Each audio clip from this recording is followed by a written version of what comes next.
السلام علیکم۔ اسلام میں نارسسسٹ کا لفظ استعمال نہیں کیا گیا ہے، اس کی خصوصیات کو امراض القلب کے ساتھ منسوخ کیا گیا ہے۔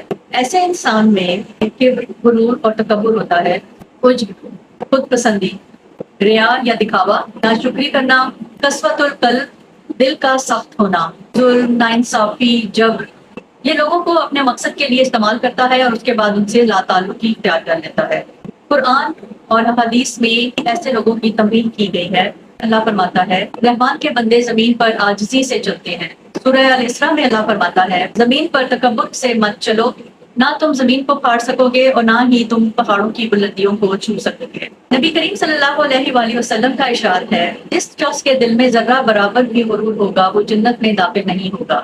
اور ایک جگہ فرمایا تم میں سے کوئی اس وقت تک مومن نہیں ہو سکتا جب تک کہ وہ اپنے بھائی کے لیے وہی پسند نہ کرے جو وہ اپنے لیے پسند کرتا ہے۔ اسلام اس سے بچنے کے بھی طریقے بتاتا ہے۔ تزکیہ نفس، باجماعت نماز ادا کرنا دل کی تسکین کا باعث بنتا ہے اور ایک دوسرے کا احساس دل میں ڈالتا ہے۔ دوسروں کی خدمت اور اخلاص پیدا کرنا، صدقہ چپکے سے دینا، توکل پیدا کرنا، پرانی آیات اور احادیث کا بغور جائزہ لینا جن میں کبر، عجب اور تکبر کا، قسوۃ القلب کا ذکر کیا گیا ہے۔ تاریخ میں مشہور نارسسسٹ شخصیات میں فرعون، نمرود، یزید، چنگیز خان کے نام شامل ہیں۔